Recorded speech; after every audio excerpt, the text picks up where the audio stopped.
I am ready to go. Hello, welcome to my YouTube channel. So ನಾನು ಇವತ್ತು ನನ್ನ ತಂಗಿ ಜೊತೆ ಇದ್ದೀನಿ. So we are going ಯಾವ ಟೆಂಪಲ್? ಚಾಮುಂಡೇಶ್ವರಿ ಟೆಂಪಲ್. ಎಲ್ಲಿ ಅಂತ ಗೊತ್ತಾ ಲೊಕೇಶನ್? ಗೊತ್ತಿಲ್ಲ. ಸೊ ನಾವು ಇವತ್ತು ಹೋಗ್ತಾ ಇರೋದು ಗೌಡಗೆರೆ ಚಾಮುಂಡೇಶ್ವರಿ ಟೆಂಪಲ್. ನಾನಿವತ್ತು ಚಾಮುಂಡೇಶ್ವರಿ ದೇವಿ ದೇವಸ್ಥಾನಕ್ಕೆ ಹೋಗ್ತಾ ಇದ್ದೀನಿ. ಸೊ ಇದರ ಲೊಕೇಶನ್ನ ಈ ವಿಡಿಯೋ ಮೂಲಕ ತಿಳಿಸ್ಕೊಡ್ತೀನಿ. ಪ್ಲಸ್ ಹಾಗೆ ಲೊಕೇಶನ್ ಕೂಡ ನಿಮಗೆ ವಿಡಿಯೋದಲ್ಲಿ ಟ್ಯಾಗ್ ಮಾಡಿರ್ತೀನಿ, ಎಲ್ಲರೂ ನೋಡ್ಬೋದು. ಸೊ ನಿಮ್ಮೆಲ್ಲರಿಗೂ ಗೊತ್ತಿರ್ಬೋದು, this is most famous temple in Karnataka. So Shri Chamundeshwari ದೇವಸ್ಥಾನ ಇದು ನಮ್ಮ ಚನ್ನಪಟ್ಟಣ ತಾಲೂಕಲ್ಲಿರುವಂಥ ಟೆಂಪಲ್. ಇದು ಗೌಡಗೆರೆ ಗ್ರಾಮದಲ್ಲಿರುವಂಥ ಒಂದು ಅಮ್ಮನವರ ಶ್ರೀ ಚಾಮುಂಡೇಶ್ವರಿ ದೇವಸ್ಥಾನ. ಈ ದೇವಸ್ಥಾನ ನಮ್ಮ ಕರ್ನಾಟಕದಲ್ಲಿ ಮಾತ್ರ ಅಲ್ಲ, ಇಡೀ ಭಾರತದಲ್ಲಿ ಪ್ರಸಿದ್ಧವಾಗಿರುವಂಥ ದೇವಸ್ಥಾನ. ನಮ್ಮ ಕರ್ನಾಟಕದವರಷ್ಟೇ ಅಲ್ಲದೆ ಬೇರೆ ಊರಿಂದನೂ ಹೊರದೇಶದಿಂದನೂ ತುಂಬ ಭಕ್ತಾದಿಗಳು ಇಲ್ಲಿಗೆ ಬರ್ತಾರೆ.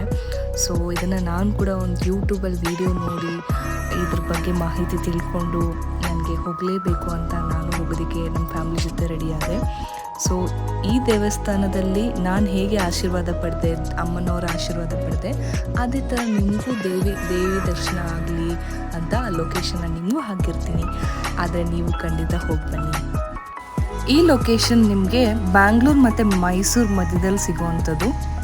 ನೀವೆಲ್ಲ ಮೆಜೆಸ್ಟಿಕ್ಕಿಂದ ಏನಾದರೂ ಟ್ರಾವೆಲ್ ಮಾಡ್ತಿದ್ರೆ ಜಸ್ಟ್ 2 hours ಸಾಕು ರೀಚ್ ಆಗೋದಕ್ಕೆ. ನಮ್ಮ ಬ್ಯಾಂಗ್ಳೂರಿನ ಮೆಜೆಸ್ಟಿಕ್ಕಿಂದ ನೆಕ್ಸ್ಟ್ ಸ್ಟಾಪ್ ಬರೋದೇ ಬಿಡದಿ. ಸೊ ಬಿಡದಿ ಆದಮೇಲೆ ನೆಕ್ಸ್ಟ್ ಸ್ಟಾಪು ರಾಮನಗರ.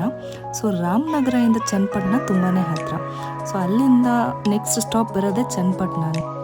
ಸೊ ಇವಾಗ ನೀವು ನೋಡ್ತಾ ಇರೋ ವ್ಯೂ ಬಂದು ಚನ್ನಪಟ್ಟಣ ಲೊಕೇಶನ್ದೆ. ಸೊ ನಿಯರ್ ಬೈ ಪ್ಲೇಸ್ ಇದು, ಟೆಂಪಲ್ಗೆ ನಿಯರ್ ಬೈ ಪ್ಲೇಸು. ಸೊ ನೀವು ನೋಡ್ಬೋದು ಎಂಥ ಅದ್ಭುತವಾದ ಪ್ರಕೃತಿ ಅಲ್ವಾ. ಸೊ ತುಂಬ ಚೆನ್ನಾಗಿದೆ. ಇದನ್ನು ನೋಡ್ತಾ ನಮ್ಮ ನೇಟಿವ್ ಪ್ಲೇಸ್ ನನಗೆ ನೆನಪಾಯಿತು. ನೀವು ನೋಡ್ತಾ ಇರ್ಬೋದು, ಈ ರೋಡಲ್ಲಿ ಇವನ್ KSRTC ಬಸ್ ಕೂಡ ಓಡಾಡ್ತಾ ಇದೆ. ಸೊ ಅಂಟಿಲ್ ಟೆಂಪಲ್ ಎಂಟ್ರೆನ್ಸ್ವರೆಗೂ KSRTC ಬಸ್ ಬಂದು ಸ್ಟಾಪ್ ಕೊಡುತ್ತೆ. ಸೊ ನೋಡಿ ಆ ಬಸ್ ಕಾಣಿಸ್ತಿದೆಯಲ್ಲ, ಅದೇ ಬಸ್ ಹಿಂದೆ ನಾವು ಫಾಲೋ ಮಾಡ್ತಾ ಇದ್ದೀವಿ. ಸೊ ಬಿಕಾಸ್ ನಿಮಗೆ ಸ್ಟ್ರೈಟ್ ರೋಡ್ ಹೋಗ್ಬೇಕು, ಒಂದು ಸ್ಟ್ರೈಟ್ ಕಂಪ್ಲೀಟ್ ರೋಡ್ ಸಿಗುತ್ತೆ. ಸೊ ಸ್ಟ್ರೈಟ್ ಹೋಗ್ಬೇಕಾ ಲೆಫ್ಟ್ ಹೋಗ್ಬೇಕಾ ಅನ್ನೋ ಕನ್ಫ್ಯೂಷನ್ ಇತ್ತು. ಸೊ ಲೆಫ್ಟಲ್ಲಿ ನೋಡಿದರೆ ಬಸ್ ಕಾರೆಲ್ಲ ಓಡಾಡ್ತಿತ್ತು. ಸೊ ನಾವು ಬಂದ್ವಿ. ಇದು ಪಾರ್ಕಿಂಗ್ ಜಾಗ. ಸೊ ಇಲ್ಲೇ ನಾವು ಪಾರ್ಕ್ ಮಾಡಿದ್ವಿ.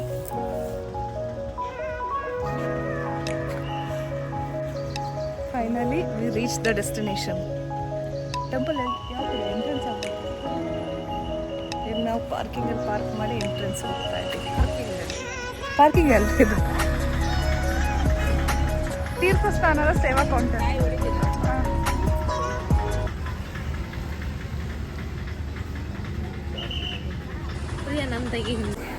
ಎಂಟ್ರೆನ್ಸಿಂದ ನಾವು ಹಾಗೆ ಇದೇ ಕ್ಯೂ ಅಲ್ಲೇ ಬಂದ್ವಿ ದೇವಸ್ಥಾನದೊಳಗೆ ದೇವಿ ದರ್ಶನ ತಗೊಳ್ಳೋಣ ಅಂತ.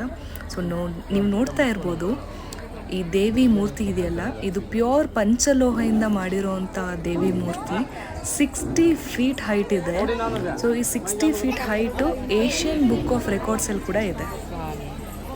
ನೀವು ಸುತ್ತಮುತ್ತ ನೋಡ್ತಿರ್ಬೋದು, ಎಷ್ಟೊಂದು ಕಾಯಿಗಳಿಲ್ಲಿ ರಾಶಿ ಕಾಣಿಸ್ತಾ ಇದೆಯಲ್ಲ. ಎಷ್ಟೋ ಲಕ್ಷ ಜನ ಇಲ್ಲಿ ಬಂದು ಕಾಯಿ ಕಟ್ತಾರೆ. ಅವ್ರವ್ರ ಕೋರಿಕೆಗಳನ್ನ ಇಲ್ಲಿ ದೇವಿ ಮುಂದೆ ಇಟ್ಟು ಕಾಯಿ ಕಟ್ತಾರೆ. ಎಲ್ಲ ಅವ್ರವ್ರ ನಂಬಿಕೆ.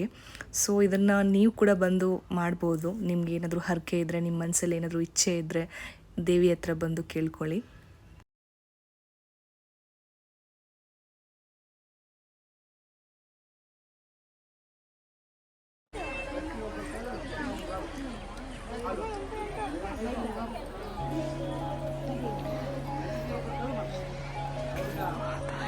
ಓವರ್ ಆಲ್ ಎಕ್ಸ್ಪೀರಿಯನ್ಸ್ ಹೇಳಬೇಕು ಅಂದರೆ ಒಂದೊಳ್ಳೆ ಪಾಸಿಟಿವ್ ವೈಬ್ ಆ್ಯಂಡ್ ಒಂದು ಹೊಸ ಫ್ರೆಶ್ ಫೀಲ್ ಕೊಡುತ್ತೆ ಅಂತ ಹೇಳ್ಬೋದು. You must come. ಅಂದರೆ ನಾನು ಹೇಳೋದಕ್ಕಿಂತ ನೀವು ಎಕ್ಸ್ಪೀರಿಯನ್ಸ್ ಮಾಡಿದ್ರೇ ನಿಮ್ಗೆ ಆ ಅನುಭವ ಏನು ಅನ್ನೋದು ಗೊತ್ತಾಗುತ್ತೆ. ತುಂಬ ಚೆನ್ನಾಗಿದೆ ದೇವಸ್ಥಾನ ನೋಡೋದಕ್ಕೆ. ಪ್ಲೇಸ್ ಆಗಲಿ ಆ್ಯಂಡ್ ಒಂದು ವೈಬ್ ಆಗಲಿ, ದೇವಿನ ದೂರದಿಂದ ನೋಡಬೇಕಾದ್ರೇ ನಿಜವಾಗ್ಲೂ ದೇವಿ ನಿಂತ್ಕೊಂಡಾಗೆ ಇರುತ್ತೆ ದೂರದಿಂದ ನೋಡೋದಕ್ಕೆ. ಇನ್ನು ಹತ್ತಿರದಿಂದ ನಾನು ನೋಡಿದೆ. It was a beautiful experience in my life. ಈ ಸಮ್ಮರಲ್ಲೂ ಈ ಬಿಸಿಲಲ್ಲೂ ಎಷ್ಟೋ ಲಕ್ಷ ಜನ ಬರ್ತಾರೆ. ಡೈಲಿ ರಶ್ ಇರುತ್ತೆ, ಯಾವಾಗ ಬಂದರೂ ರಶ್ ಇರುತ್ತೆ. ಇಲ್ಲಿ ಫ್ರೈಡೇ ಮಂಗಳವಾರ ಮತ್ತು ಶುಕ್ರವಾರ ಮತ್ತು ಭಾನುವಾರ ತುಂಬ ಚೆನ್ನಾಗಿ ಪೂಜೆ ನಡೆಯುವಂಥ ದಿನಗಳು. ಬೇರೆ ದಿನವೂ ನೋಡಿ ನಾನು ಥರ್ಸ್ಡೇ ಹೋಗಿರೋದು, ಬಟ್ ಸ್ಟಿಲ್ ತುಂಬಾ ರಶ್ ಇತ್ತು. ಎಲ್ಲರೂ ಇಲ್ಲಿ ಬಂದು ದರ್ಶನ ತಗೊಂಡು ಕಾಯಿ ಕಟ್ಟೋದು ಮತ್ತು ಈವನ್ ದೃಷ್ಟಿ ತೆಗಿತಾರೆ ಉಪ್ಪಿಂದ ದೃಷ್ಟಿ ತೆಗೆದು ಆ ಉಪ್ಪನ್ನ ಅಲ್ಲಿ ಹಾಕ್ತಾರೆ. ಸೊ ನೀವು ಕೂಡ ಅದನ್ನ ಮಾಡ್ಬೋದು. ಸಕ್ಸಸ್ಫುಲ್ಲಿ ಅಮ್ಮನವರ ಆಶೀರ್ವಾದ ಆಯಿತು. ಹಾಗೆ ಇವಾಗ ನಾವು ಊಟದ ಸಮಯ ಆಗಿರೋದ್ರಿಂದ ಊಟ ಮಾಡೋಕ್ಕೆ ಬಂದಿದ್ದೀವಿ. ಇಲ್ಲಿ 24 hours ಊಟ ಅವೈಲೇಬಲ್ ಇರುತ್ತೆ. ಅನ್ನದಾಸೋಹ ಯಾವಾಗಲೂ ರೆಡಿ ಇರುತ್ತೆ. ಯಾರೂ ಇಲ್ಲಿ ಖಾಲಿ ಹೋಟೆಲ್ ಹೋಗೋಂಗೆ ಇಲ್ಲ. ಬಂದವ್ರಿಗೆಲ್ಲ ಯಾವಾಗಲೂ ಪ್ರಸಾದ ಸಿಗುತ್ತೆ. ಎಲ್ಲರಿಗೂ ಆ ತಾಯಿ ಚಾಮುಂಡೇಶ್ವರಿ ದೇವಿ ಒಳ್ಳೇದು ಮಾಡಲಿ ಅಂತ ಕೇಳ್ಕೊತಾ ಈ ವಿಡಿಯೋನ ಇಲ್ಲಿಗೆ ನಾನು ಎಂಡ್ ಮಾಡ್ತಾ ಇದ್ದೀನಿ. ಈ ವಿಡಿಯೋ ಏನಾದರೂ ಇನ್ಫಾರ್ಮೇಟಿವ್, ಏನಾದರೂ ಸ್ವಲ್ಪ ಆದರೂ ಯೂಸ್ ಆಗಿದೆ ಅನಿಸಿದ್ದಲ್ಲಿ ನನ್ನ ವಿಡಿಯೋನ ಆದಷ್ಟು ಎಲ್ಲರಿಗೂ ಶೇರ್ ಮಾಡಿ, ಒಂದು ಲೈಕ್ ಮಾಡಿ, ಹಾಗೆ ಸಬ್ಸ್ಕ್ರೈಬ್. ಅಂಟಿಲ್ ನೆಕ್ಸ್ಟ್ ವಿಡಿಯೋ, ಬಾಯ್.